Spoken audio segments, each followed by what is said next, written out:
Find करने को कहा था।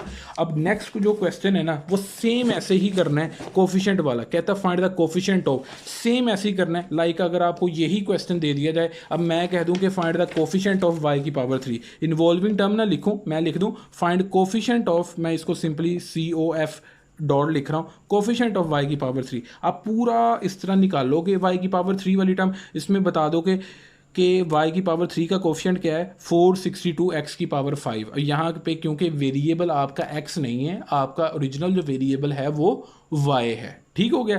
तो आप कोफिशिएंट y की पावर 3 का कोफिशिएंट क्या बताओगे, आप बताओगे द कोफिशिएंट ऑफ y की पावर 3, अगली लाइन में लिख दोगे वो है 462 x की पावर 5 आपके पास। ठीक है जी। अब नेक्स्ट आप लोगों के पास है 6 टर्म आपने फाइंड करनी है। ये आप अब क्वेश्चन इजीली सॉल्व कर सकते हो। नेक्स्ट जो आपके पास है क्वेश्चन नंबर 8 जो है आपके पास, आप ये इजीली सॉल्व कर सकते हो।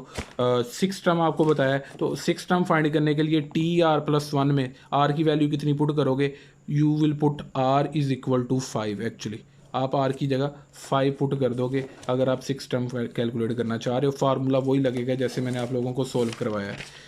ठीक है। Find the term independent of x। ठीक हो गया। तो मान लें कि अगर आपके पास यही क्वेश्चन हो, यही वाला क्वेश्चन हो आपके पास सारा ही, तो वो कह दे टर्म इंडिपेंडेंट ऑफ y। ठीक है, टर्म इंडिपेंडेंट ऑफ y, क्योंकि वेरिएबल यहाँ पे y है। तो आप क्या करोगे, यहाँ पे ये वाली चीज़ नहीं लिखोगे, एज आप लिखोगे फॉर इंडिपेंडेंट टर्म, यहाँ पे लिख दोगे एज इन्वॉल्विंग टर्म की जगह लिख दोगे for independent term, for independent term. यहाँ पे y की पावर जितनी भी है 1/2 इंटू r है, उसको इंडिपेंडेंट टर्म के लिए y की पावर 0 के रख दोगे। अगर इंडिपेंडेंट टर्म ऑफ x होती तो x की जितनी भी यहाँ पे पावर है ना, ठीक है, उसको x की पावर 0 के इक्वल रख देते। इंडिपेंडेंट टर्म फाइंड करने के लिए ये होगा। अब यहाँ पे y से कैंसिल आउट हो जाएगा, 1/2 r इज इक्वल टू 0 आ जाएगा। ठीक हो गया। और अब आर की वैल्यू यहाँ पे 0 निकल आएगी। ठीक हो गया। अब ये मैंने आपको सिंपली समझाया है, मैं ये नहीं कह रहा कि हर बार आपकी आर की वैल्यू 0 आएगी, ये बिल्कुल ऐसा नहीं है। ठीक है। तो ये आप जब क्वेश्चन सोल्व करोगे तो आपको वहाँ पे इस चीज़ का पता लग जाएगा। इन्वॉल्विंग टर्म का मैंने आप लोगों को बता दिया है कि इन्वॉल्विंग टर्म में बेसिकली जिस इन्वॉल्विंग टर्म इंडिपेंडेंट का मैंने आप लोगों को बता दिया कि टर्म इंडिपेंडेंट ऑफ एक्स बोलेगा तो आपके पास जो एक्सपैंड करके एक्स वाली जो भी टर्म आएगी ना, आप उसको एक्स की पावर 0 के इक्वल रख देना। और जो अगर वो term independent of y find करने को कहेगा तो वो ये एक्सपैंड करके जो भी y वाली टर्म आई है उसको y की पावर 0 को इक्वल रख देना और r की वैल्यू निकाल लेना, और r की वैल्यू फिर इसी तरह इस फार्मूले में पुट कर देना। ये मैंने आप लोगों को करवा दिया है। अब आप किसी भी सोल्यूशन से देखेंगे तो 9वें क्वेश्चन तक आप इजीली क्वेश्चंस को सोल्व कर सकते हो। अब 10वां जो क्वेश्चन है आपका, उसमें है आप लोगों ने फाइंड करना है middle term. Middle term find करने का यानी कि फार्मूला होता है, 2 फार्मूलेज हैं यहाँ पे इसके। अगर आपके पास पावर है even, if your n power is even number, like जिस तरह यहाँ पे है कि आपके पास 1/x minus x square over 2, ये आपकी फर्स्ट टर्म है और second term minus x square over 2 है। अब इसकी पावर देखनी है सिर्फ आपने कि मिडल टर्म फाइंड करने के लिए कि जो आपकी होल पावर n है वो इवन नंबर है या ओड नंबर है। अब यहाँ पे ये है n is equal to 12 which is a even number. तो इसके लिए आप मिडल टर्म का फार्मूला लगाओगे, वो आपके पेज नंबर पे पड़ा है, केस 1 है वो 270 पेज नंबर पे पड़ा है। If your power n is even then middle term का फार्मूला होगा n/2 + 1। Middle term is equal to n/2 + 1। ठीक है। यानी कि अगर यहाँ पे पावर है इवन, लाइक यहाँ पे 12 है तो आप 12 को 2 पे डिवाइड कीजिएगा। ठीक है, तो वो कितना हो जाएगा 6, उसमें 1 ऐड कर दीजिएगा तो आपको पता लग जाएगा कि आपकी एक्चुअली मिडिल टर्म वो कौन सी है, 7th टर्म आपकी मिडिल टर्म है। तो 7th टर्म निकालोगे आप, वहाँ पे T7 निकालने की कोशिश करोगे। तो ये मैं आप लोगों को एग्जांपल से ही समझा देता हूँ। अगर ये यहाँ पे कोई एग्जांपल है तो ये देख लें। एग्जाम्पल से समझ लें। कहता है जी find the following in the expansion of term independent of x and middle term. वो अब इस एग्जाम्पल से आपको टर्म इंडिपेंडेंट ऑफ एक्स भी समझ आ जाएगा और मिडल टर्म भी फाइंड करना आ जाएगा। सबसे पहले हम इसका पार्ट नंबर 1 करते हैं कि टर्म इंडिपेंडेंट ऑफ एक्स निकालते हैं कि ये आपको एक्सपेंशन दी है, एक्सप्रेशन दी है। इसमें आपको पता है फर्स्ट टर्म आपकी है x/2 और सेकंड टर्म है आपके पास 2/x²। तो आप वही T R plus one is equal to N combination R, first term जो जनरली होती है a उसकी पावर n माइनस आर करोगे और सेकंड टर्म जो जनरली होती है x उसकी पावर r करोगे। तो इसके अकॉर्डिंग आपके पास क्या आएगा, पावर आपके पास क्या है 12, तो 12 कॉम्बिनेशन r आ जाएगा आपके पास, ठीक हो गया।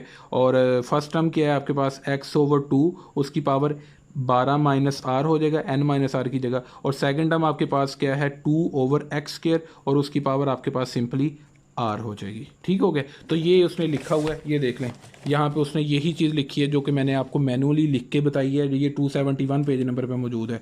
अब आप इसको सोल्व कर लोगे, ठीक है। आई होप कि आप इसको सोल्व कर सकते हो। इसमें ये देखें कि x की पावर 12 माइनस आर उसने अलग कर दी है और 2 की पावर 12 माइनस आर उसने अलग कर दी है, ये देखें यहाँ पे।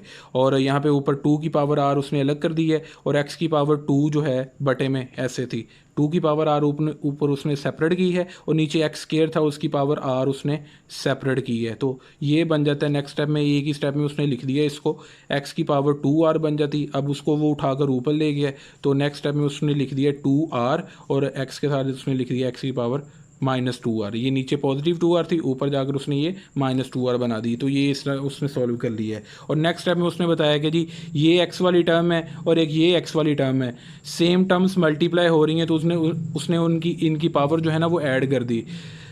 इसकी पावर थी 12 माइनस आर, उसमें ये वाली पावर उसने ऐड कर दी, -2r कर दिया। तो इसको उसने सोल्व करके लिख दिया 12 - 3r। आई होप कि आप इसको समझ लोगे, ठीक है, क्योंकि टाइम शॉर्ट है तो मैं टाइम शॉर्ट में सारी चीज़ें नहीं आपको करवा सकता। मैं फिर भी कोशिश कर रहा हूँ एक सिंगल वीडियो में आप लोगों को ये जो है चैप्टर ये पूरा करवा दूँ, 8th चैप्टर जो है। तो इस तरह आपके पास ये चीज़ हो जाएगी, ठीक है।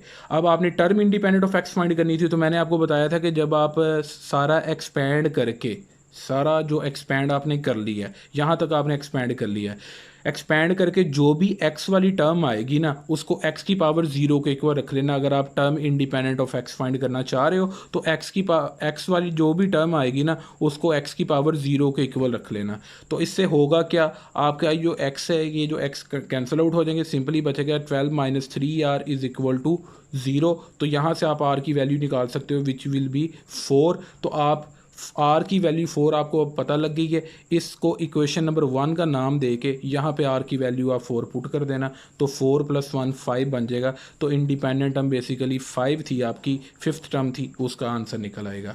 अब मिडल टर्म निकालनी थी। मिडल टर्म के लिए आपने देखना था कि आपकी पावर इवन है या ओड है। तो एन दिया था इस केस में 12 which is a even number. So middle term का फार्मूला था जो कि मैंने बताया आपको, middle term is equal to n/2 + 1 term. तो यहाँ पे n की वैल्यू 1 है तो 12/2 + 1 कर दोगे आप, तो मिडल टर्म आपके पास बन जाएगी 7th टर्म, ठीक है। अब 7th टर्म आपकी क्या है, यहाँ पे मिडल टर्म है। तो मिडल टर्म को फाइंड करने का फार्मूला आपको पता है यही होगा। मिडल टर्म के लिए आपने सिर्फ पता करना है कि कौन से वाली आपकी मिडल टर्म है। फार्मूला आपके पास एक ही है, TR+1 is equal to n combination r, a की पावर n - r और x की पावर r।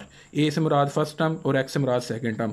अब आपने 7th टर्म फाइंड करनी है। सो फॉर 7th टर्म आपको r की वैल्यू यहाँ पे कितनी पुट करनी पड़ेगी, 6, एक कम पुट करनी पड़ेगी ताकि यहाँ पे T7 बन जाए। अगर आप यहाँ पे r की वैल्यू 7 ही लिख दोगे तो आपकी 8 टर्म बन जाएगी वो, हालांकि आपने 7th टर्म निकालनी। तो for 7th term put r is equal to 6, तो 6 + 1 ये बन जाएगा T7, तो ये 7th टर्म निकल आएगी। इधर भी आपने ये करना है कि n की वैल्यू आपके पास यहाँ पे 12 है और r की वैल्यू आपके पास 6 है, तो 12 कॉम्बिनेशन 6 बन गया।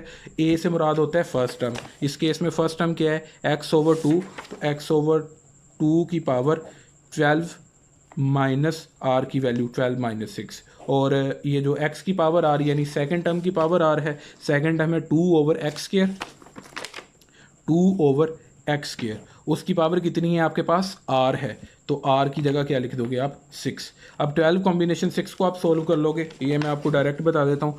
12 कॉम्बिनेशन 6 को उसने सोल्व किया तो आप डायरेक्ट लिख सकते हो इसका, बल्कि इसने डायरेक्ट नहीं निकाला, इसने थोड़ा सा इसको किया है। मैं आपको कैलकुलेटर से करवा देता हूँ सीधा। हम 12 कॉम्बिनेशन, जैसे मैंने आप लोगों को लिखना सिखाया, 12 कॉम्बिनेशन 6, ये 924 आ जाएगा आपके पास।